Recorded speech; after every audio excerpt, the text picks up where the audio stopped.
Okay பாப்போம். நீ வந்து நாங்க டேட்டாபேஸ் டேட்டாபேஸ் யூனிட் 8 வந்து பார்க்க போறேன். சரியா? பேசுறதுல என்ன சரி இஷ்யூ இல்லாட்டி கவரேஜ்ல என்ன சரி இஷ்யூ இருந்தா மைக் ஆன் பண்ணி சரி இல்லாட்டி மெசேஜ்ல சரி சொல்லுங்க, எனக்கு சரியா இன்ஃபார்ம் பண்ணுங்க கட்டாயமா. நான் பேசுறதெல்லாம் கிளியரா விளங்குது தானே? என்ன சரி இஷ்யூ ஏகுதா? யாரு சரி ஹேண்ட் ரைஸ் பண்ணுங்க, நான் பேசுறதெல்லாம் ஓகே கிளியர்ண்டா. இல்ல என்ன சரி இஷ்யூ இருந்தாலும் பிரச்சனை இல்லை, மைக் ஆன் பண்ணி கதை கேளும். ஓகேண்டா கொஞ்சம் யாராவது ஹேண்ட் ரைஸ் பண்ணுங்க. ஓகே. நாங்க இன்னைக்கு டேட்டாபேஸ் பார்க்க போறோம், அதாவது யூனிட் 8 டேட்டாபேஸ். டேட்டாபேஸ்ன்ற பாடத்துல நாங்க உண்மையா என்ன பார்க்க போறேன்னு சொன்னா, ஆஹ் இப்ப நாங்க எல்லா விஷயங்களையும் வந்து நார்மலா மெனுவலா தான் எல்லா விஷயங்களையும் சர்வ் பண்ணுங்க.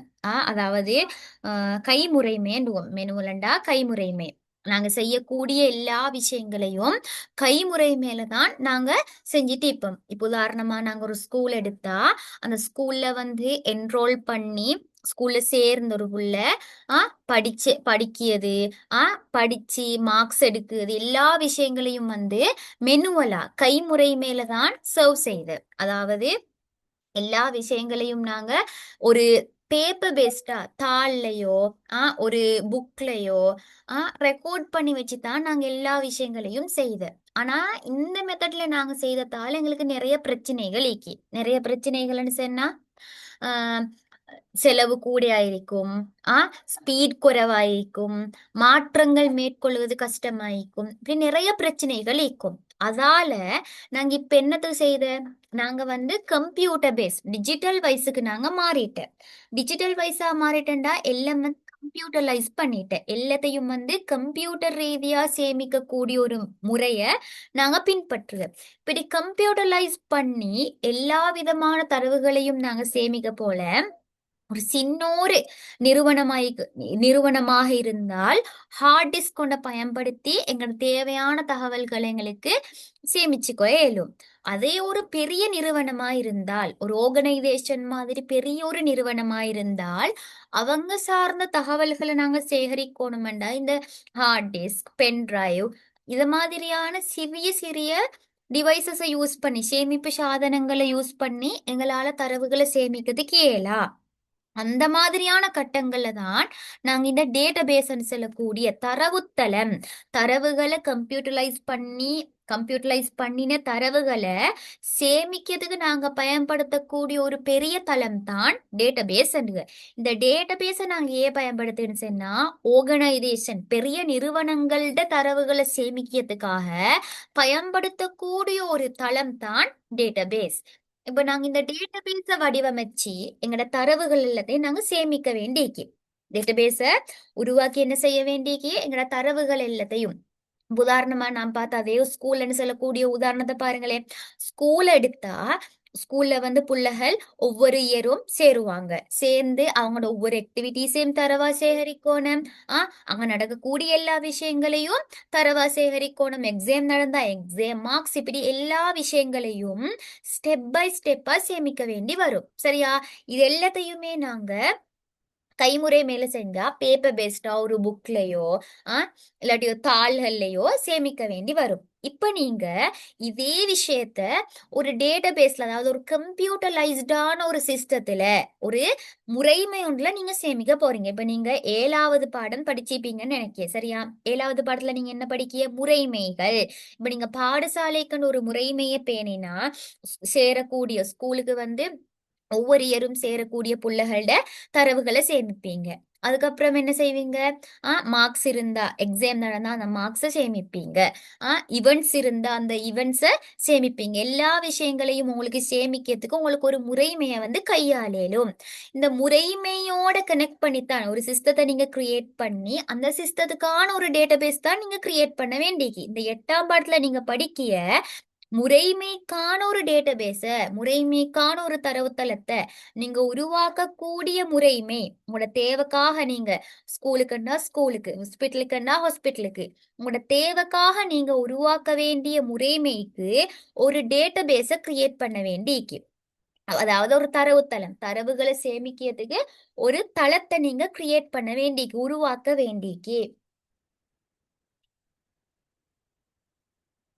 அப்ப அவ்- அந்த மாதிரி உருவாக்க வேண்டிய இடங்கள்ல நீங்க நினைச்சு மட்டுமே உங்களுக்கு டேட்டாபேஸை கிரியேட் பண்ணலாம். இப்ப நான் டேட்டாபேஸ் ஒன்று, இப்ப நான் ஸ்கூல் அண்ட் சிஸ்டத்துக்கு வந்து நான் டேட்டாபேஸ் ஒன்று கிரியேட் பண்ண போறேன்னு கம்ப்யூட்டருக்கு முன்னுக்கு இருந்து எனக்கு டிரெக்டா வந்து இப்படித்தான் நான் டேட்டாபேஸை கிரியேட் பண்ண போறேன்னு சொல்லி எனக்கு டேட்டாபேஸை கிரியேட் பண்ணதுக்கான கோடிங் எனக்கு அடிக்கலாம். அப்ப நான் முதலாவது இப்ப உதாரணமா நீங்க ஏதாவது ஒரு வேலை செய்தண்டா அந்த வேலையை செய்யறதுக்கு முந்தி நீங்க ஏதாவது ஒரு பிளான் போடுவீங்க. உதாரணமா இப்ப நீங்க ஒரு வீடு கட்டுகண்டா டிரெக்டா போயிட்டு உங்களுக்கு வீடு கட்டலாம். என்ன செய்யணும் நீங்க? அந்த வீடை கட்டுறதுக்கு முந்தி அந்த வீடு எப்படி வரும்னு ஒரு ஸ்ட்ரக்சர் பிளான் நீங்க கீறுவீங்க. சரியா?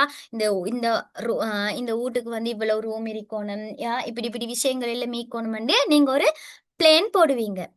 அதே மாதிரிதான் நீங்க டேட்டாபேஸ் ஒன்று கிரியேட் பண்ண போறீங்க, நீங்க டேட்டாபேஸ் ஒன்று உருவாக்க போறீங்கண்டா அந்த டேட்டாபேஸை உருவாக்குறதுக்கு அந்த டேட்டாபேஸ் வந்து என்ன மாதிரி வரணும், என்னென்ன விஷயங்களை உள்ளடக்கி அந்த டேட்டாபேஸ் கிரியேட் ஆகணும், அந்த டேட்டாபேஸ்ல என்னென்ன மாதிரியான ஃபங்க்ஷன்ஸ் நடக்கணும், என்னென்ன மாதிரியான வேலைகள் நடக்கணும்னு எல்லாத்தையும் முதலாவது நீங்க ஒரு பிளேன் ஒன்று போடணும்.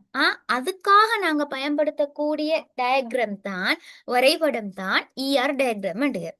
சரியா? இந்த இஆர் டயக்ராம நீங்க வரையுதண்டா இஆர் டயக்ராம வரையறதுக்கு நிறைய நியமமான குறியீடுகள் ஈக்கி, நியமமான வடிவங்கள் ஈக்கி. அந்த வடிவங்களை பயன்படுத்தி தான் நீங்க இந்த தரவுத்தளத்தை கீறணும். அப்ப முதலாவது நாங்க அந்த என்னென்ன நியமமான வடிவங்கள் ஈக்கி சொல்லி முதலாவது பார்ப்போம். சரியா?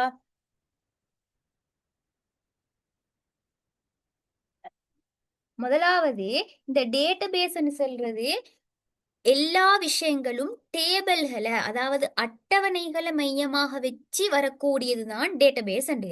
அதாவது இப்ப நீங்க ஒரு ஸ்கூல் எடுத்தா ஸ்கூல்ல வந்து ஆஹ் விசேடமாக காணப்படக்கூடிய பேர்களுக்கும் இப்ப நான் ஸ்கூலுக்குன்னு ஒரு சிஸ்டம் கிரியேட் பண்ண போறேன். அந்த ஸ்கூல் எடுத்தா அந்த ஸ்கூலுக்கு வந்து விசேடமான சில சில ஆஹ் குறியீடுகள், அதாவது விசேடமான திங்ஸ் இருக்கும். ஸ்கூல் எடுத்தா ஸ்கூல்ல நீங்க விசேடமா என்னத்தை சர்வ் பண்ண வேண்டியிருக்கும், ஸ்கூல்ல கூடிய மாணவர்களை சர்வ் பண்ண வேண்டியிருக்கும். அதே நீங்க ஸ்கூலுக்குன்னு ஒரு சிஸ்டத்தை கிரியேட் பண்ண போனா அந்த சிஸ்டத்துல வந்து கட்டாயமா டீச்சர்ஸை பத்தி, அதாவது ஆசிரியர்களை பத்தி சர்வ் பண்ண வேண்டி இருக்கும். ஸ்கூல்ல நடக்கக்கூடிய பாடங்களை பத்தி சர்வ் பண்ண வேண்டி இருக்கும். வேற ஸ்கூல்ல வந்து எக்ஸாம் நடக்கும், அந்த எக்ஸாமை பத்தி மார்க்ஸ் இது மாதிரி முக்கியமான பொதுப்பேர்கள் இருக்கும். இப்ப நீங்க ஒரு நிறுவனமோ நீங்க ஏதாவது ஒரு விஷயத்துக்கு ஒரு ஆர்கனைசேஷனுக்கு ஒரு டேட்டாபேஸ் கிரியேட் பண்ண போறீங்கண்டா கிரியேட் பண்ண போற இடத்துக்கு வந்து விசேடமான பொதுப்பேர்கள் இருக்கும். அந்த பொதுப்பேர்களுக்கு நாங்க என்டிடி என்டிடின்னு சொல்லி சொல்லுவோம். ரைட்.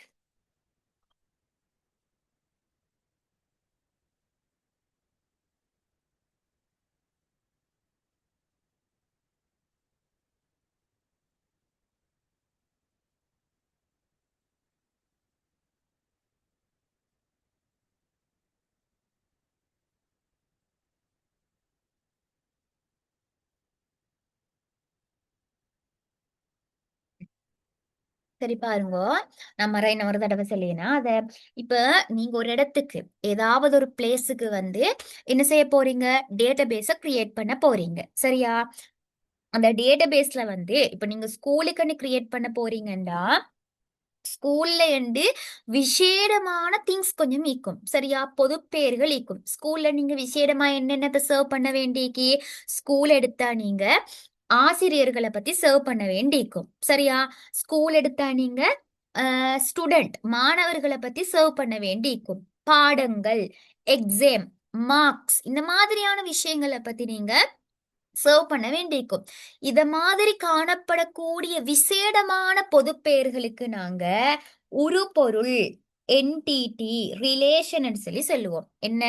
உருபொருள் விசேடமான பொதுப்பெயர்கள். இப்ப ஸ்கூல்னு சொல்லக்கூடிய டேட்டாபேஸ் எடுத்தா அந்த ஸ்கூல் டேட்டாபேஸ்ல ஸ்டூடெண்ட், டீச்சர் அதாவது மாணவர்கள், ஆசிரியர், மார்க், எக்ஸாம், இந்த மாதிரியான விஷயங்கள் வந்து மெயினான திங்ஸ், மெயினான பெயர்கள். இந்த மெயினான பெயர்களுக்கு நாங்க என்டிடி என்றுவோம். என்டிடின்னு சொன்னா அப்ப எங்கட டேட்டாபேஸ் எடுத்தா அந்த டேட்டாபேஸ்ல காணப்படக்கூடிய பொது பேர்கள், இதுக்கு நாங்க என்டிடி என்றுவோம். இந்த என்டிடியை நாங்க நோமலா வகை குறிக்கிய ஒரு செவ்வகத்தின் மூலம், ஒரு செவ்வகத்தால தான் நாங்க நோமலா எங்கட என்டிடிய வகை குறிக்க. நோமலா ஒரு செவ்வகம் இருந்தா போதும், ஒரு செவ்வகத்தால நாங்க வகை குறிக்கிய. இந்த என்டிடில பிரதானமா 3 வகை இருக்கு, சரியா? ஒன்று வந்து பலமான உருபொருள்.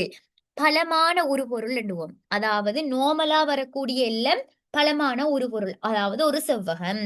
இன்னும் ஒன்றைக்கு பலவீனமான உருபொருள், வீக் என்டிட்டி என்னுவோம். இது எப்படி என்றா, இப்ப பாருங்க, எங்கட ஸ்கூல்னு சொல்லக்கூடிய இந்த டேட்டாபேஸ்ல மெயினான திங்ஸ் என்ன? ஸ்டூடெண்ட், டீச்சர், மார்க்ஸ், எக்ஸாம், இப்படி மெயினான திங்ஸ் வரையலும், சரியா? இந்த மாதிரியான விஷயங்கள் பெர்மனண்டா இருக்கும், அதாவது நிரந்தரமா எங்க டேட்டாபேஸ்ல இருக்கும். இப்ப ஸ்டூடெண்ட பேரண்ட் டீடைல்ஸ், அதாவது ஸ்டூடெண்ட பெற்றோர்களோட டீட்டெயிலையும் நாங்க சேமிக்கிய. ஸ்டூடெண்ட பெற்றோர் டீடைல்ஸ், ஸ்டூடெண்ட் வந்து ஸ்கூல்ல சேருற காலத்துக்கு, இப்போ நான் வந்து ஒரு ஸ்கூலுக்கு போயிட்டு சேரிட்டு வைங்களே, நான் சேர போல ஏண்ட டேட்டா வந்து, என்னுடைய தரவு வந்து எங்க டேட்டா பேஸ்ல வந்து பதியப்படும், சரியா? இந்த டேட்டா பேஸ்ல ஏண்ட தரவு வரும், சரியா? ஏண்ட தரவு வரப்போல ஏண்ட பெற்றோர்ட டேட்டாவும் இந்த டேட்டா பேஸுக்குள்ளோக்கு வரும். என்ன நடந்த? மெயினா நிக்கிய ஸ்டூடெண்ட், நான் ஒரு ஸ்டூடெண்ட் கூடிய டேபிள்ல என்ன டேட்டா சேமிக்கப்படுது. என்ற டேட்டா வந்த உடனே என்ன நடக்குது? என் பெற்றோர்ட டீட்டெயில்ஸும் ஸ்டூடெண்ட் ஸ்டூடெண்ட் ஷார்ப்ல பெற்றோர்ண்டு ஒரு டேபிள் இருக்கு, சரியா? அந்த டேபிள்ல ஏண்ட பெற்றோர்ட டீட்டெயில்ஸும் சேமிக்கப்படுது. நான் இப்ப கிரேட் 11 முடிய ஸ்கூல்ல இருந்து லீவ் ஆகியேன். அப்ப இந்த டேட்டா பேஸ்ல இருந்து ஏண்ட டேட்டா வந்து டிலீட் ஆகுது, ரிமூவ் ஆகுது, சரியா? ஏண்ட டேட்டா இல்லாம ஆகுது, சரியா? ஏண்ட டேட்டா இல்லாம தானா ஆட்டோமேட்டிக்கா என் பெற்றோர்ட டீட்டெயில்ஸும் டிலீட் ஆகும். அதாவது என்ன நடந்து உண்மையா?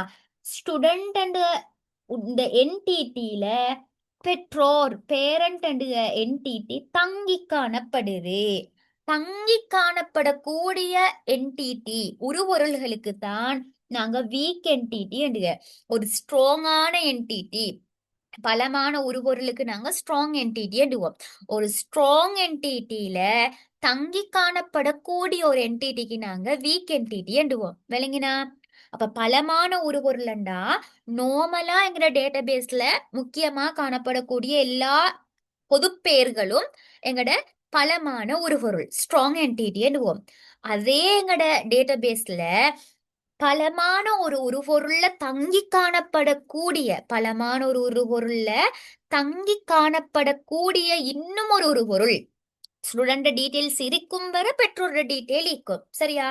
ஒரு ஸ்ட்ராங்கான என்டிட்டியில தங்கி காணப்படக்கூடிய என்டிட்டிக்கு நாங்க வீக் என்டிட்டின்னு சொல்லி சொல்லுவோம். இந்த வீக் என்டிட்டிய 2 செவ்வகத்தின் மூலம் வகை குறிக்கிய, இப்படி 2 செவ்வகத்தின் மூலம் எங்களுக்கு வகை குறிக்க இயலும், சரியா?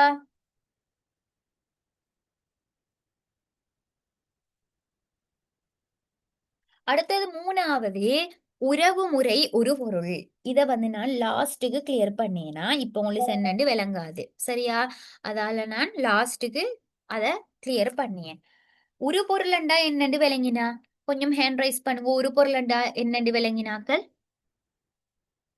கொஞ்சம் இன்டராக்டா படிச்சா தானே எல்லாருக்கும் விளங்குமே, விளங்கினா இல்லன்னு தெரிய வரும் எனக்கு. ஓகே,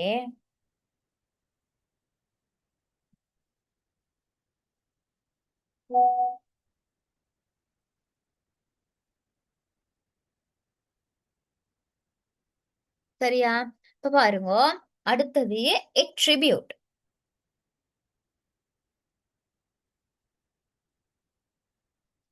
எட்ரிபியூட்டன்ஸ்னா ஒரு பொருள் ஒன்ற விளக்குறதுக்காக, ஒரு பொருள் ஒன்ற விளக்குறதுக்கு பயன்படுத்தக்கூடியதுதான் எட்ரிபியூட். என்ன?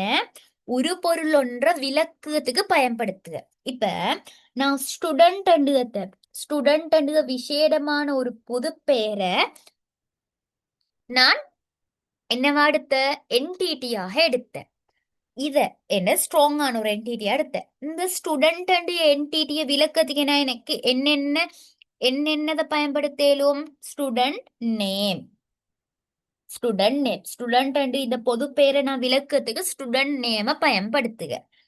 Student age, date of birth, city, இப்படி நான் பயன்படுத்தக்கூடிய ஒவ்வொன்றுமே எட்ரிபியூட், பண்புகள்னு சொல்லி சொல்லுவோம். அதாவது உண்மையா பார்த்தா இது என்ன விஷயம்டா, நாங்க என்டிடின்னு சொல்லுவோம் தானே. என்டிடி என்றது எங்களோட டேட்டா பேஸ்ல காணப்படக்கூடிய டேபிள். உண்மையாவே நாங்க மேல பார்த்த என்டிடின்னு சொல்லக்கூடியது என்ன? எங்க டேட்டா பேஸ்ல காணப்படக்கூடிய ஒவ்வொரு டேபிளும் ஸ்டூடெண்ட் எடுத்தா ஸ்டூடெண்ட் ஒரு டேபிள் ஒன்னோட பேரு. சரியா? டீச்சர் எடுத்தா டீச்சர் ஒரு என்டிட்டியா இருந்தா டீச்சர் ஒரு டேபிள். அந்த டேபிள்ல வரக்கூடிய கொலம் இருக்குமே, கொலம் நேம், நிரல்கள், அந்த கொலம் நேம் தான் எங்கட attribute. Student name, age, date of birth. அதாவது கொலம்களோட நேம் இருக்குமே, அதுதான் எட்ரிபியூட். அதாவது அட்டவணை ஒன்றில் இருக்கக்கூடிய நிரல்கள், அட்டவணை ஒன்றில் இருக்கக்கூடிய நிரல்களுக்கு தான் நாங்க எட்ரிபியூட்னு சொல்லி சொல்லுங்க. இப்ப டீச்சர் எடுத்தா டீச்சரோட நேம், டீச்சரோட telephone number, address, date of birth, இது ஒவ்வொன்றும் எட்ரிபியூட். அதாவது என்டிடி என்றது என்ன? ஒவ்வொரு டேட்டாபேஸ்லயும் காணப்படக்கூடிய டேபிள்களை வகை குறிக்கிறது. ஏண்ட டேட்டாபேஸ்ல இந்த டேபிள் வரணும்னு நான் முதலாவது மைண்ட்ல பிக்ஸ் பண்ணினா நான் எனக்கு என்ன செய்யலும்? அந்த ஒவ்வொன்றையும் கீரேலும். அதாவது இப்ப நீங்க ஒரு வீடு கட்ட போறீங்கன்னு வைங்களே, அந்த வீடு கட்டதுக்கு உங்களுக்கு தெரியும் எத்தனை ரூம் வரணும். அப்ப நீங்க அதுக்கேத்த மாதிரி பிளேனை முதலாவது கீறுவீங்க. இத்தனை ரூம் வரணும், லிவிங் ரூம் ஒன்று வரணும், கிச்சன் ஏரியா ஒன்று வரணும். முதலாவது உங்களோட மைண்ட்ல என்னென்ன விஷயங்கள் உள்ளடங்கணும்னு நீங்க பாப்பீங்க. அதுக்கு பிறகு நீங்க பிளேனை கீறிட்டு அந்த பிளேன் படிதான் உங்களோட வீடை கட்ட நீங்க ஸ்டார்ட் பண்ணுவீங்க. அதே மாதிரிதான் இந்த டேட்டா பேஸும். நான் டேட்டா பேஸ் ஒன்று ஸ்கூலுக்காக வேண்டி நான் ஒரு டேட்டா பேஸ் கிரியேட் பண்ண போறேன்னு டிரெக்டா போயிட்டு எனக்கு டேட்டா பேஸை கிரியேட் பண்ணலாம். அது எப்படி வரும்ன்ற ஒரு நான் பிளேன் கீரோன்னு அந்த பிளேனுக்கு தான் நாங்க இஆர் டயக்ராம் பண்ணுவோம். சரியா? இந்த டேட்டா பேஸ்ல இருக்கக்கூடிய எல்லா விஷயங்களும் டேபிள் அடிப்படையில, அட்டவணை அடிப்படையில தரவுகள் எல்லாம் சேமிக்கப்பட்டிருக்கும். சரியா? இப்ப நீங்க சேமிக்கணுமான முக்கியமான விடயங்கள் இருக்குமே. எனக்கு மாணவர்களை பத்தி சேமிக்கணும், எனக்கு ஸ்கூல்ல இருக்கக்கூடிய ஆசிரியர்களை பத்தி சேமிக்கணும். அப்படி எனக்கு மெயினா சேமிக்க வேண்டிய விடயங்களுக்குமே அந்த மெயினான விஷயங்களுக்கு தான் நாங்க என்டிடி என்றுவோம். அந்த மெயினான ஒவ்வொரு விஷயமும் டேபிள்களாக சேமிக்கப்படும். டேபிள் வைஸா நான் சேமிப்பேன். சரியா? அந்த ஒவ்வொரு டேபிள்லையும் ஒவ்வொரு கொலம் வருமே, நிறைய கொலம் வருமே. அந்த கொலங்களை நாங்க இங்க கீரை போல நாங்க எட்ரிபியூட், இஆர் டயக்ராம் கீரை போல நாங்க அதுக்கு எட்ரிபியூட்னு சொல்லி சொல்லுவோம். சரியா? இந்த எட்ரிபியூட்லயும் நிறைய வகைகள் இருக்கு. 1 by 1 என்னென்ன வகைகள்னு சொல்லி பார்ப்பேன். சரியா? முதலாவது சிம்பிள் எட்ரிபியூட். சிம்பிள் எட்ரிபியூட்னு சொன்னா அதுல விசேடமான எந்த பண்புமே இல்லை. சரியா? நார்மலா ஒரு பெருமானத்தை மாத்திரம் கொண்ட என்டிட்டி. அதாவது நீங்க இப்ப ஸ்டூடெண்ட் டேபிள பார்த்தா ஸ்டூடெண்ட் டேபிள்ல நார்மலா ஒரு கொலம் நீக்குது நேம் அண்டு. சரியா? அதுல ஒரு ஸ்பெஷலான திங்ஸும் இல்ல, ஒரு ஸ்பெஷல் திங்ஸும் ஒன்றுமே இல்ல. ஒரு நிமிஷம் இருங்க.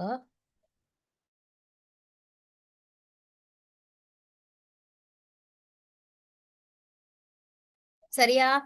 இப்ப நீங்க ஒரு டேபிள்ல ஸ்பெஷலா ஒரு டிஃப்ரெண்ட்டுமே இல்லாம, வித்தியாசங்களோ விசேடமான ஒரு பண்பும் இல்லாம அது சும்மா நோமலா ஒரு பண்பு மாத்திரம். இப்ப இதுதான் உங்களோட ஒரு ஒரு லைன் அண்டு வைங்களே.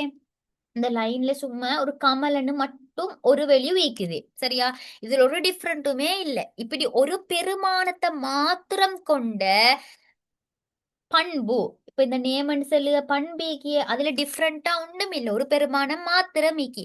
இந்த மாதிரியான எட்ரிபியூட் அதை குறிக்கிறதுக்கு நாங்க ஒரு நீள்வட்டத்தை பயன்படுத்துவோம், நார்மல் ஆயிக்கக்கூடிய ஒரு நீள்வட்டம். அதே மல்டிவேல்யூ எட்ரிபியூட்டா இப்ப எனக்கு ஸ்டூடெண்ட் அண்ட் ஒரு டேபிள் ஈக்குது, சரியா?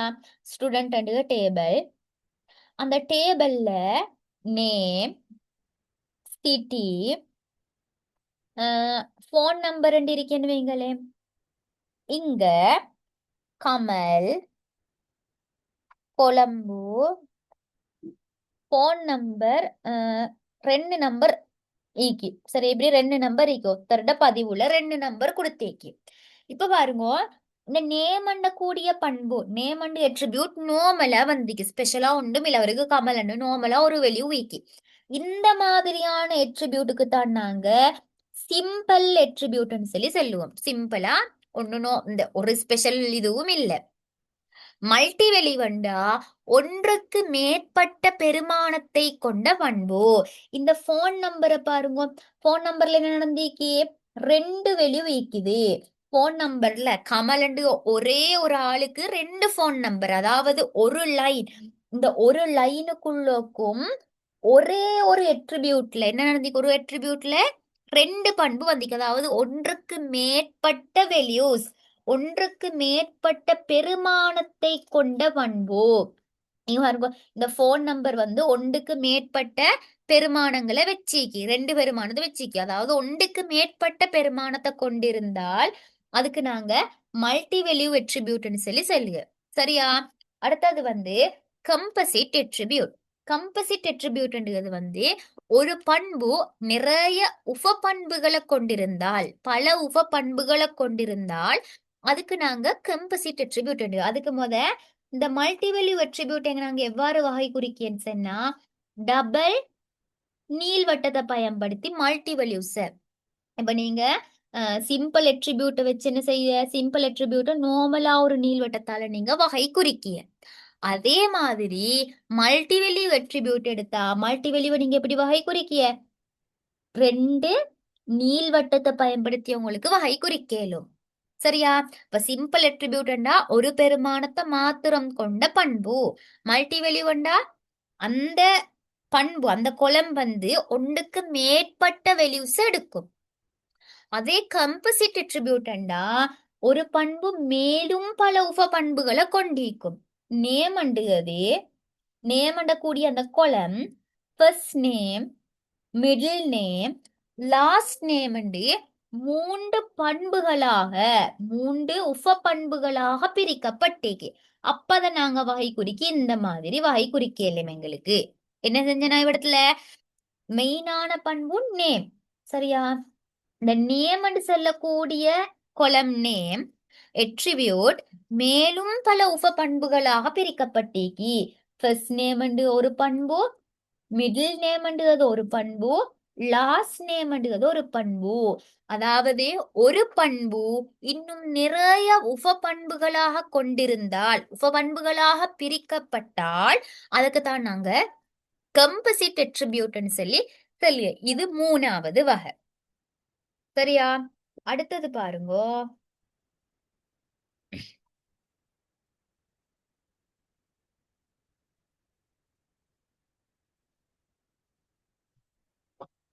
நாலாவது வகை என்னண்டா டிரைவ் எட்ரிபியூட். டிரைவ் எட்ரிபியூட் என்றது ஒரு எட்ரிபியூட் ஆனது வேறொரு எட்ரிபியூட்டில் இருந்து பெறப்படுமாயின் அது டிரைவ் எட்ரிபியூட். உதாரணமா சாரி,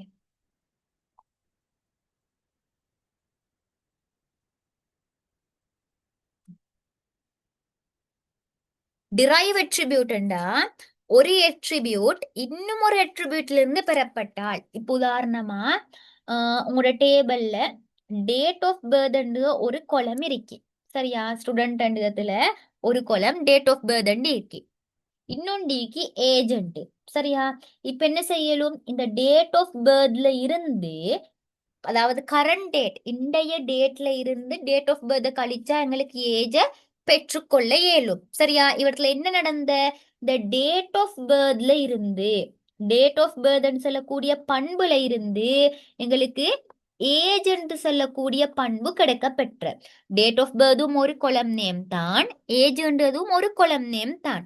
டேட் ஆஃப் பர்த்ன்னு சொல்லக்கூடிய குலத்துல இருந்து எங்களுக்கு ஏஜ பெற்றுக்கொள்ள இயலுமாக இருந்த. அதால நாங்க இந்த ஏஜுக்கு என்ன சொல்றோம்டா, டிரைவ் அட்ரிபியூட்னு சொல்லி சொல்லுவோம். சரியா? அதாவது ஒரு பண்புல இருந்து, ஒரு முக்கியமான பண்பு டேட் ஆஃப் பர்த் என்ற பண்புல இருந்து எனக்கு ஏஜ் என்ற பண்பு பெறப்பட்ட. ஒரு பண்பிலிருந்து இன்னும் ஒரு பண்பு பெறப்பட்டால் அந்த பண்புக்கு நாங்க டிரைவ் அட்ரிபியூட் என்னுவோம். அந்த அட்ரிபியூட்டை வகை குறிக்கிறதுக்கு நாங்க எது எது முக்கியமாயிக்குது? Date of birth. சரியா? பெறப்பட்ட பண்பு ஏஜ். சரியா? அந்த பெறப்பட்ட பண்பை நாங்க புள்ளிக்கோட்டால வரக்கூடிய ஒரு நீள்வட்டத்துல, புள்ளிக்கோட்டால வரைஞ்ச ஒரு நீள்வட்டத்துக்குள்ளோக்கு அந்த பெறப்பட்ட பண்பை போட்டுட்டு எதிலிருந்து பெறப்பட்டோ அந்த பண்புக்கும் பெறப்பட்ட பண்புக்கும் இடையில ஒரு கனெக்ஷனை உருவாக்கி விட்டீங்கண்டா, ஒரு கோட்டை வரைஞ்சி விட்டீங்கன்னா சரி. விளங்கினா? அப்ப நான் மற இன்னும் ஒரு தடவை சொல்லியே.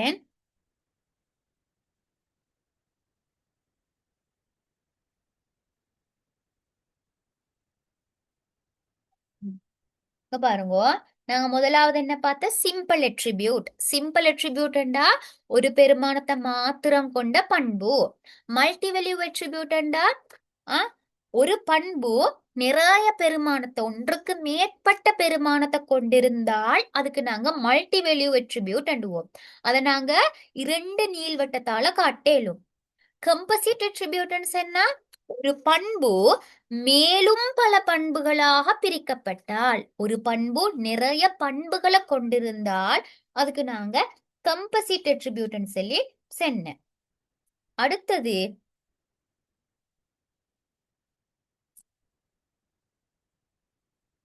என்ன? Drive attribute. ஒரு பண்பிலிருந்து இன்னும் ஒரு பண்பு பெறப்பட்டால் அப்படி பெறப்படக்கூடிய பண்புக்கு நாங்க டிரைவ் அட்ரிபியூட்னு சொல்லி சொன்னேன். மூணாவது டிஸ்கிரிப்டிவ் அட்ரிபியூட். இதையும் நான் லாஸ்ட்டுக்கு சொல்றேனா என்னண்டே. அப்ப உங்களுக்கு பண்புகள் எல்லாம் கிளியர். இப்ப மூணாவது விஷயம் என்னண்டா ரிலேஷன்ஷிப். நாங்க முதல்ல பார்த்தோம் என்டிடி, அதாவது எங்கட மெயினான டேபிள். இந்த டேபிள் எல்லாத்தையும் நாங்க கனெக்ட் பண்ணி விடணும், அதாவது தொடர்பு படுத்தி விடணும். அப்படி தொடர்பு படுத்தி விடத்துக்கு நாங்க பயன்படுத்தக்கூடியதுதான் ரிலேஷன்ஷிப். 2 அல்லது 2க்கு மேற்பட்ட என்டிடிகளுக்கு இடையில் காணப்படும் தொடர்பு.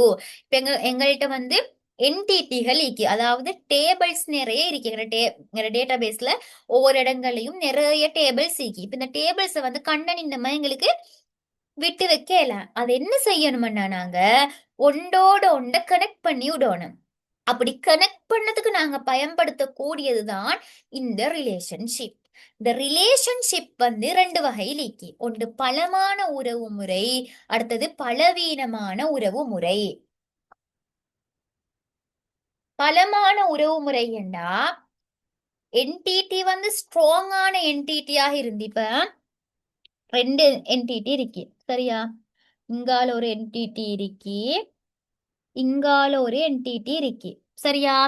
இந்த 2 என்டிடியையும் இலக்கியத்துக்கு நாம் பயன்படுத்தின இந்த தொடர்புக்கு தான் நான் சொல்லி இலக்கியத்துக்கு பயன்படுத்தின இந்த தொடர்பு. சரியா? இந்த தொடர்பு இது ஒரு என்டிடி, இது ஒரு என்டிடி. சரியா? இந்த 2 என்டிட்டியும் இலக்கியத்துக்கு நாம் பயன்படுத்தினதுதான் ரிலேஷன்ஷிப். நாங்க அந்த ரிலேஷன்ஷிப்பை டயமண்ட் ஷேப்பால காட்டுக. சரியா? உறவு முறையை நாங்க டயமண்ட் ஷேப்பால காட்டு. அதாவது இங்கால ஒரு என்டிட்டி, அங்கால ஒரு என்டிட்டி இருந்தா அந்த 2 என்டிட்டியும் இணைக்கிறதுக்கு நாம் பயன்படுத்துவதுதான் ரிலேஷன்ஷிப். இணைக்கக்கூடிய எல்லா என்டிட்டியும் ஸ்ட்ராங்கான என்டிட்டியாக இருந்தால், நாங்க இவற்றில் இணக்கத்துக்கு பயன்படுத்திய எல்லா என்டிட்டியும் ஸ்ட்ராங்கான என்டிட்டியாக இருந்தால் ரிலேஷன்ஷிப்பும் ஸ்ட்ராங்கான ரிலேஷன்ஷிப்பாக மாறும், பலமான உறவு முறையாக மாறும். அதே நான் இலக்கியத்துக்கு பயன்படுத்துவதுல ஆக குறைஞ்சது ஒரு என்டிட்டியாவது, ஆக குறைஞ்சது ஒரு என்டிட்டியாவது பலவீனமான என்டிட்டியாக இருந்தால், அதாவது வீக் என்டிட்டியாக இருந்தால் அதை நாங்க இலக்கியத்துக்கு பயன்படுத்துகிற ரிலேஷன்ஷிப்பும் பலவீனமான ரிலேஷன்ஷிப்பாக மாறும். அதாவது வீக் ரிலேஷன்ஷிப்பாக மாறும். என்ன நடந்த ரிலேஷன்ஷிப் சொன்னா என்ன? என்டிட்டிகளை இணைக்கிறதுக்கு பயன்படுத்தக்கூடியது. இந்த என்டிடில என்ன ரிலேஷன்ஷிப்ல பிரதானமா இரண்டு வகைக்கு பலமான உறவு முறை, அதாவது பலமான ஸ்ட்ராங்கான ரிலேஷன்ஷிப், வீக்கான ரிலேஷன்ஷிப். ஸ்ட்ராங் ரிலேஷன்ஷிப் எப்படி வரும்? இணைக்கியத்துக்காக ஈக்கக்கூடிய எல்லா என்டிட்டியும் ஸ்ட்ராங்கா இருந்தால் அங்க ஸ்ட்ராங்கான ரிலேஷன்ஷிப் பயன்படுத்தப்படும். இலக்கியத்துக்கு காணப்படக்கூடிய என்டிட்டியில ஆக குறைந்தது என்ன? ஆக குறைந்தது ஒரு என்டிட்டியாவது வீக் என்டிட்டியாக காணப்பட்டால், நீங்க இலக்கியத்திலேயே ஆக குறைஞ்சது ஒரு என்டிட்டியாவது வீக்காக இருந்தால் உங்களோட ரிலேஷன்ஷிப்பும் வீக் ரிலேஷன்ஷிப்பாக மாறும். இதுவரை கிளியரா பார்த்ததெல்லாம் என்ன சரி டவுட் இருந்தா கேட்கலும்.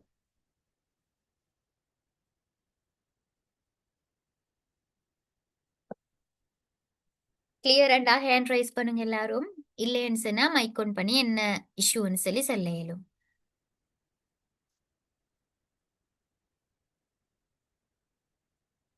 அப்ப அடுத்த ரெண்டு பேரும் எப்படி? ஓகே. உங்களோட கையில நான் நினைக்க பிடிஎஃப் இருக்காது அப்படித்தானே? பிடிஎஃப் ஷேர் பண்ணல தானே? பிடிஎஃப் இல்லண்டா இல்லே அப்படின்னு சொன்னா நார்மலா இப்ப கேள்வி செய்யணும் தானே? அப்ப உங்களுக்கு இந்த என்னென்ன வடிவங்கள் பயன்படுத்தப்படுதுன்னு சொல்லி தெரியணும். அதால நான் உங்களுக்கு ஒரு 5 மினிட்ஸ் தாரேன். நோட்ஸை ஃபுல்லா நீங்க எழுத தேவையில்ல. அடுத்த கிளாஸ்ல இருந்து ஜாயின் பண்ண ஆக்களுக்கு பிடிஎஃப் நாங்கள் ஷேர் பண்ணுங்க. ஃபர்ஸ்ட் கிளாஸுக்கு ஃப்ரீ ஷேர் பண்ணல. நெக்ஸ்ட் கிளாஸ்ல இருந்து உங்களுக்கு தேவைன்னு சொன்னா பிடிஎஃப் தரையிலும். அதால வேண்டி எல்லாம் எழுத தேவையில்ல. என்ன செய்யுங்கோண்டா குறியீடுகளையும் குறியீடுகளுக்கான பேர்களையும் மட்டும் எழுதிக்கோங்க. நான் ஒரு 5 மினிட்ஸ் தாரேன். சரியா? மார்க் பண்ணி முடிய ஹேண்ட் ரைஸ் பண்ணினா எனக்கு அடுத்த பேஜுக்கு போகலுமா? அடுத்த பேஜை நான் ஸ்க்ரோல் பண்ணியேன். முதலாவது இந்த பேஜ்ல ஈக்கிய தேவையான குறியீடுகளை வரைஞ்சுக்கோங்க. முடிய மைக் ஆன் பண்ணி சென்னாலும் பிரச்சனை இல்லை, ஹேண்ட் ரைஸ் பண்ணாலும் பிரச்சனை இல்லை.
இந்த பேஜ் முடிய செல்லுங்க, நெக்ஸ்ட் பேஜ் எனக்கு ஸ்க்ரோல் பண்ண. இல்லாட்டி ஹேண்ட் ரைஸ் பண்ணாலும் ஓகே.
இந்த se- இந்த செக்ஷன் முடிய ஹேண்ட் ரைஸ் பண்ணுங்க, எனக்கு அடுத்த செக்ஷன் போக.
ஓகே, டைம் போதுமே.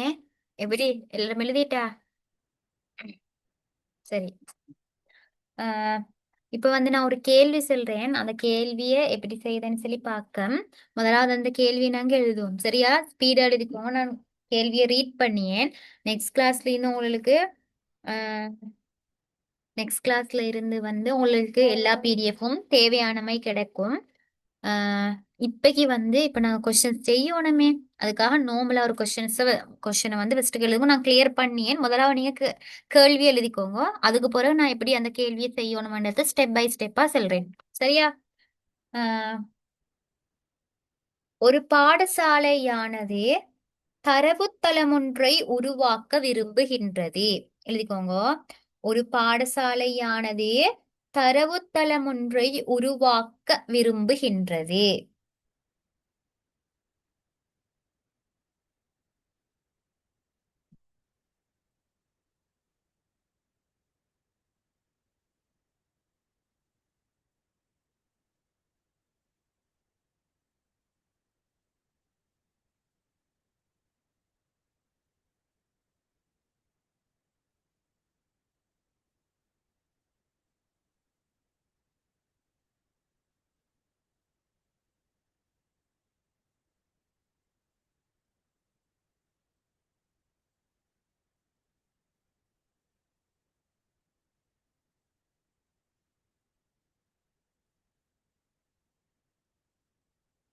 எழுதிக்கோங்க.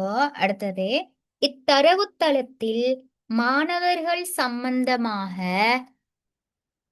இத்தரவுத்தளத்தில் மாணவர்கள் சம்பந்தமாக மாணவர் இலக்கம்,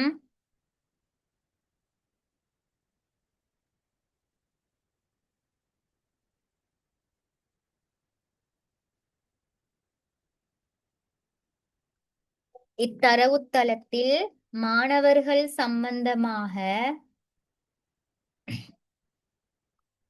மாணவர் இலக்கம், கமா பெயர், கமா பெயர், கமா வயது, கமா தரம் என்பன சேமிக்கப்படும். இத்தரவுத்தளத்தில் மாணவர்கள் சம்பந்தமாக மாணவர் இலக்கம், பெயர், வயது, தரம் என்பன சேமிக்கப்படும்.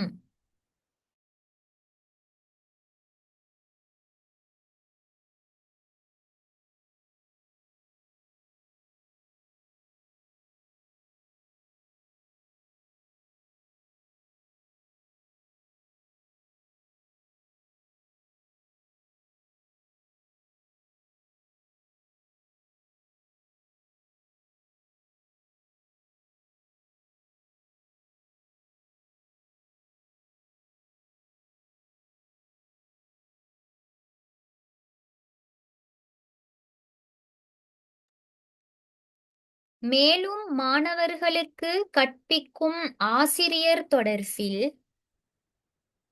மேலும் மாணவர்களுக்கு கற்பிக்கும் ஆசிரியர் தொடர்பில்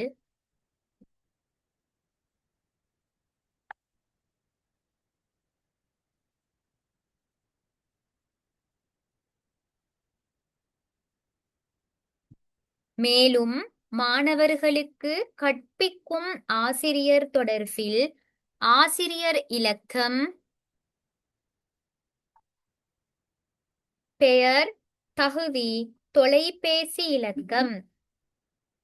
ஆசிரியர் தொடர்பில் ஆசிரியர் இலக்கம், கமா பெயர், கமா தகுதி, கமா தொலைபேசி இலக்கம் என்பன சேமிக்கப்படும்.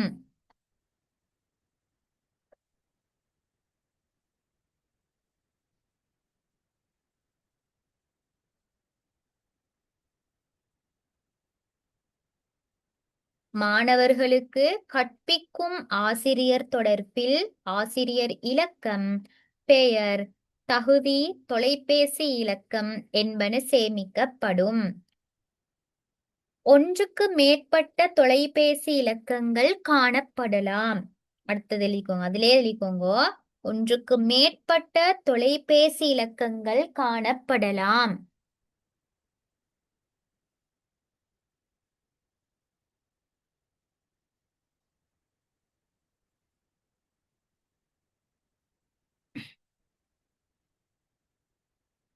மேலும் மாணவர்களின் பெயரானது மேலும் மாணவர்களின் பெயரானது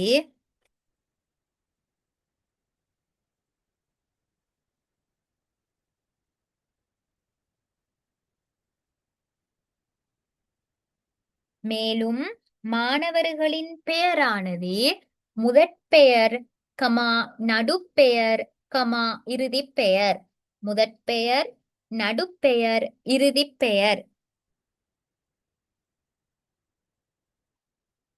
முதற்பெயர் நடுப்பெயர் இறுதிப்பெயர் என 3 பாகங்களை கொண்டிருக்கும். மேலும் மாணவர்களின் பெயரானது முதற்பெயர் நடுப்பெயர் இறுதிப்பெயர் என 3 பாகங்களை கொண்டிருக்கும்.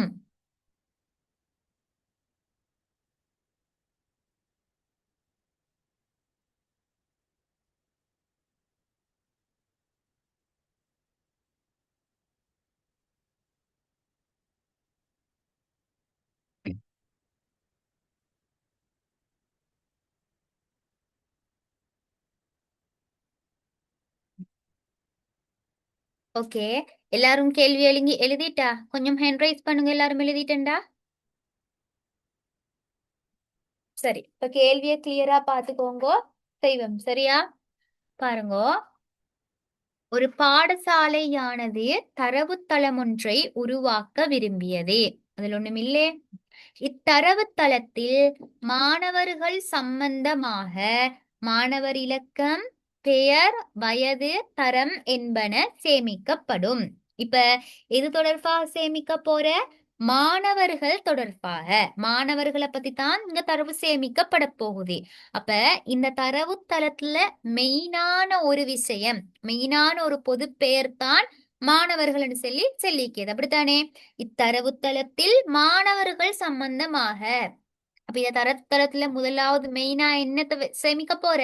முதலாவது மாணவர்கள் சம்பந்தமாக ஒரு டேபிள், அதாவது மாணவர்கள் சம்பந்தமாக மாணவர்கள் தொடர்புல சில தரவுகள் சேமிக்கப்பட போகுது. அப்ப இங்க காணப்படக்கூடிய முதன்மையான ஒரு உருபொருள், ஒரு என்டிடி தான் மாணவர்கள் அண்டியது. அப்ப எனக்கு முதலாவது என்டிடிய வகை குறிக்கலும். என்டிடியை நாங்க ஒரு செவ்வகத்தின் மூலம் வகை குறிக்கிய, சரியா? ஒரு செவ்வகத்தால் எங்களுக்கு என்டிடிய வகை குறிக்கலும். முதலாவது என்டிடி மாணவர்கள். நீங்க என்டிடி வகை குறிக்க சொல்லோக்கு ஒருமையில வகை குறிக்க பழகும், சரியா? மாணவர் அப்படி வகை குறிங்க, மாணவர், சரியா? இப்ப பாருங்க, மாணவர் சம்பந்தமாக என்னென்ன பயன்படுத்த போறான்? மாணவர் இலக்கம், பெயர், வயது, தரம் என்பன சேமிக்கப்படும். இது ஒவ்வொன்றும் என்ன?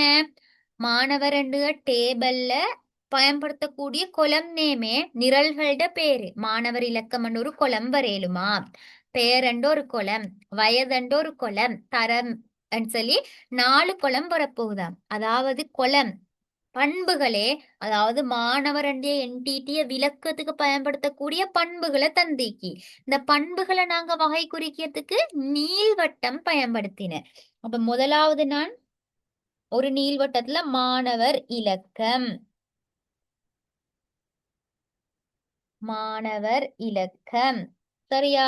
இரண்டாவது என்ன? பெயர். அப்ப இன்னும் ஒரு நீள்வட்டத்துல நான் பெயர், இன்னும் ஒரு நீள்வட்டத்துல வயது,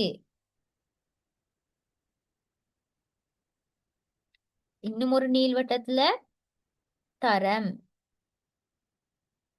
சரியா? என்பன சேமிக்கப்படும். அப்ப நான் என்ன செஞ்சேன்? இந்த தரவுத்தளத்துல மாணவர்கள் சம்பந்தமாக இந்த விஷயங்கள் சேமிக்கப்படுதுன்னு காட்டுக. மெயினா நான் இங்க சேமிக்க போற மாணவர்கள் தொடர்புல. அப்ப மாணவர்கள் இடத்துல என்டிடி பொதுவாக மாணவர்களை பத்தி சேமிக்க போறா. அப்ப என்டிடி செவ்வகத்தால நான் என்டிடியை வகை குறிச்சேன்.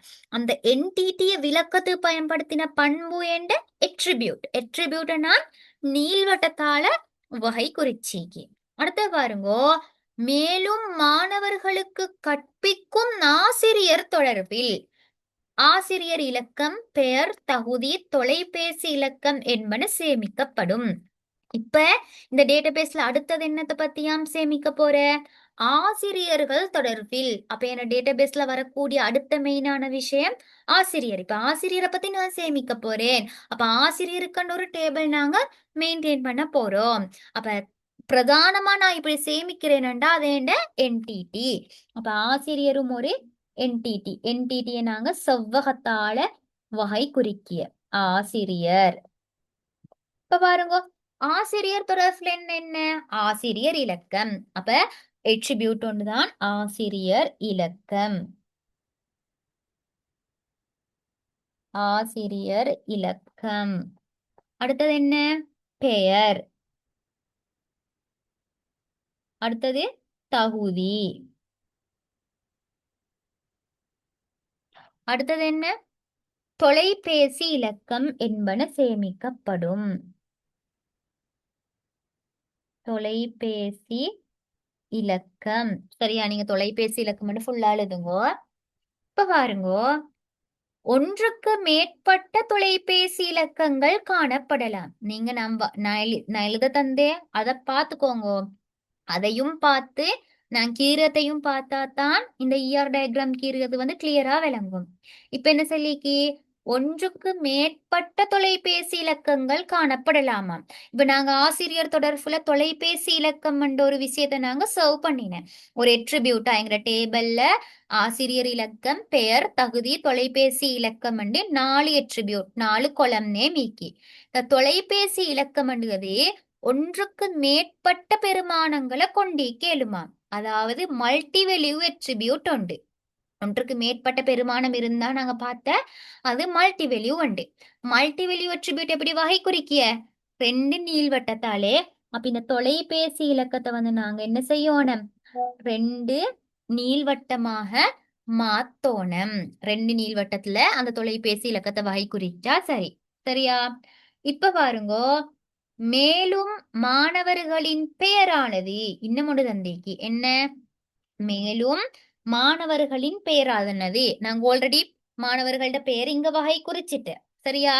மாணவர்களோட பெயர் ஆல்ரெடி நாங்க வகை குறிச்சிட்டு. மாணவரோட பெயர் என்ன இருக்குதாம்? முதல் பெயர், நடுப்பெயர், இறுதிப்பெயர் என 3 பாகங்களை கொண்டிருக்கும் ஒரு எட்ரிபியூட் இன்னும் பல பாகங்களாக பிரிக்கப்பட்டால் நாங்க அதுக்கு கம்பசிட் எட்ரிபியூட் அண்டுவோம். அது எப்படி குறிக்கிய? இந்த பெயர்ன்றது ஆல்ரெடி நாங்க குறிச்சிக்கு மெயினா பெயர்ண்டிக்கும். இந்த பெயர் 3 பாகங்களாக பிரிக்கப்படுமாம். அப்ப 3க்கும் தனித்தனி எட்ரிபியூட்ல நீங்க காட்ட வேண்டிக்கு. என்ன? முதற்பெயர், நடுப்பெயர், இறுதி பெயர். 3 பாகங்களையும் தந்திக்கு. அப்ப 3 எட்ரிபியூட்ல மெயினா பெயர். அந்த பெயரை நீங்க 3 எட்ரிபியூட்டா பிரிச்சு காட்டினீங்கன்னா சரி, அதுதான் உங்களோட கம்பசிட் எட்ரிபியூட். இப்ப பாருங்க, 2 என்டிட்டியும் 2 இடங்கள்ல என்ன தனித்தனியா இருக்குது. இதை நாங்க ரிலேஷன்ஷிப் மூலம் இணக்கணும். இந்த ரிலேஷன்ஷிப் எப்படி கொடுக்குண்டா, ஒரு வாக்கியத்துல சென்ன பாருங்கோ, மேலும் மாணவர்களுக்கு கற்பிக்கும் ஆசிரியர் தொடர்பில். மாணவருக்கும் ஆசிரியருக்கும் நடுவுல கூடிய ரிலேஷன்ஷிப் என்ன? கற்பித்தல். இவங்க செல்லிக்கு செல்லாட்டி மென்ஷன் பண்ணாட்டி, உங்களுக்கு தரக்கூடிய பந்தியில மென்ஷன் பண்ணாட்டி நீங்களா ரிலேஷன்ஷிப் உருவாக்கணும். பந்தியில உங்களுக்கு இயர் டயக்ராம் கீறது தரக்கூடிய பந்தியில ரிலேஷன்ஷிப் இப்படி கற்பிக்கும் ஆசிரியர் அப்படி என்ன சரி ஒரு ரிலேஷன்ஷிப் தந்தா நீங்க அதை போட்டு எழுதணும். இல்லைன்னா நீங்க ரிலேஷன்ஷிப் உருவாக்கி கொள்ளணும். சரியா? கற்பிக்கும். அப்ப மாணவருக்கும் ஆசிரியருக்கும் நெடுலிக்க கூடிய ரிலேஷன்ஷிப் என்ன? கற்பித்தல். அப்ப இரண்டுமே ஸ்ட்ராங்கான என்டிட்டி. சரியா? ஸ்ட்ராங்கான என்டிட்டி ரெண்டு இணைக்கிறதுக்கு நாங்க ஸ்ட்ராங்கான ரிலேஷன்ஷிப் பயன்படுத்துக. சரியா? என்ன எங்கட ரிலேஷன்ஷிப்? கற்பித்தல். அப்ப நீங்க உள்ளால கற்பித்தல் எழுதினீங்கண்டா சரி. இது விளங்கினா எல்லாருக்கும்? சொல்லுங்க, ஹேண்ட் ரைஸ் பண்ணுங்க, விளங்கின எல்லாரும். என்ன சரி டவுட் இருந்தா கேட்கலும். என்ன சரி டவுட் இருக்குதா யாருக்காவது? கிளியரா எல்லாருக்கும்? அப்படின்னு சொன்னா ஒரு நான் 2 மினிட்ஸ் தாரேன், பார்த்து எழுதிக்கோங்க அவசரமா. மார்க் பண்ணிக்கோங்க எல்லாத்தையும். சரியா? இல்ல மார்க் பண்ணி தொலைபேசி இலக்கத்துக்கு எதுக்கு டபுள் வட்டம் போட்ட? பாருங்க. வாக்கியத்துல என்ன? ஒன்றுக்கு மேற்பட்ட தொலைபேசி இலக்கங்கள் காணப்படலாமாம். ஒரு ஆசிரியர்ட ரெக்கார்ட்ல அந்த ஆசிரியருக்கு 2 டெலிபோன் நம்பர் பதியப்படலாமாம். இப்போ உங்களோட டேபிள் இப்படி இருந்தண்டா, உங்களோட ஆசிரியர் டேபிள் இது. சரியா? ஆசிரியர் டேபிள். இந்த டேபிள்ல ஆசிரியர் இலக்கம், முதலாவது ஆசிரியர் இலக்கம், அடுத்தது பெயர், தகுதி, தொலைபேசி இலக்கம். இதுதான் உங்களோட டேபிள்ண்டா. ஆசிரியர் இலக்கம் 01, பெயர் கமல், தகுதி BA. சரியா? தொலைபேசி இலக்கம் அவருக்கு 2 இருக்குது. சரியா? இப்படி 2 இருக்குது தொலைபேசி இலக்கங்கள். அப்படித்தான் சொல்லிக்கு. அதாவது ஒன்றுக்கு மேற்பட்ட தொலைபேசி இலக்கங்கள் காணப்படலுமா. சரியா? இங்க பாருங்கோ, இந்த தொலைபேசி இலக்கங்கள் ஒன்றுக்கு மேற்பட்டவையாக இருந்தால் அந்த பண்பை நாங்க மல்டி வேல்யூ கண்டுவோம். அந்த மல்டி வேல்யூவை நாங்க இப்படி டபுள் லைன்ல தான் காட்டணும். இப்ப கிளியரா? ம் இப்ப கிளியரா? ரெண்டு இல்ல, சரி ஒன்றுக்கு சரி. மேற்பட்ட வேண்டா, 3க்கோ மேலும் 4க்கோ மேலும் ஒன்றுக்கு மேற்பட்ட வெல்யூஸ் ஒரே ரெக்கார்ட்ல. இது ஒரு லைனே, இது ஒரு செட்டே. இந்த செட்டுக்கு நாங்க பதிவு அல்லது ரெக்கார்டுவோம். சரியா? அந்த ரெக்கார்ட்ல ஒரு பாக்ஸுக்குள்ளோக்கு ஒன்றுக்கு மேற்பட்ட பண்புகள் வந்தா, இடத்துல பாருங்க, இந்த ஒரு பாக்ஸுக்குள்ளோக்கும் இந்த தனிப்பட்ட இந்த பாக்ஸுக்குள்ளோக்கு 2 3 வெல்யூஸ் வருது. அப்படி ஒன்றுக்கு மேற்பட்ட வெல்யூஸ் வந்தால் அதுக்கு நாங்க மல்டி வெல்யூ பண்ணுவோம். அந்த மல்டி வெல்யூவை நாங்க வகை குறிக்கிறது தான் இப்படி டபுள் நீள்வட்டத்தை பயன்படுத்தினேன். கிளியரா? இப்போ உங்களுக்கு ஓ டீச்சர்.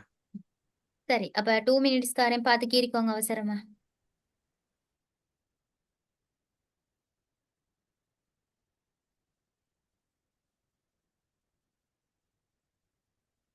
கீறி முடிய கொஞ்சம் ஹேண்ட் ரைஸ் பண்ணுங்க.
இல்ல இல்ல இல்ல, பாடல நல்லா தூங்கிடுறேன். ஓகே.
சரி, ஓகே. எல்லாருமே எழுதிட்டீங்க. பின்ன ஒரு கேள்வி எழுதுவோமா? நான் செல்ல போல எழுதிக்கோங்க. இதை நீங்க தான் செய்யணும். அதுக்கு பிறகு நான் விளங்கப்படுத்துவேன். நீங்க செய்யணும். ஒரு நிமிஷம் இருங்க. உங்களுக்கு வந்து குரூப்ல பாருங்க. ம்.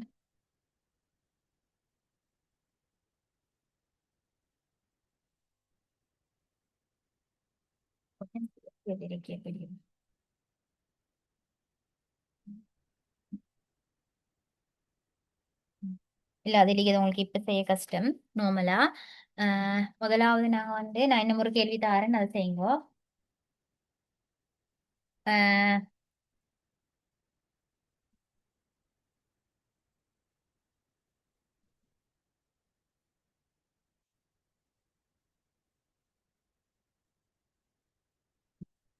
ஒரு தொழிற்சாலையானது, எழுதிக்கோங்க. ஒரு தொழிற்சாலையானது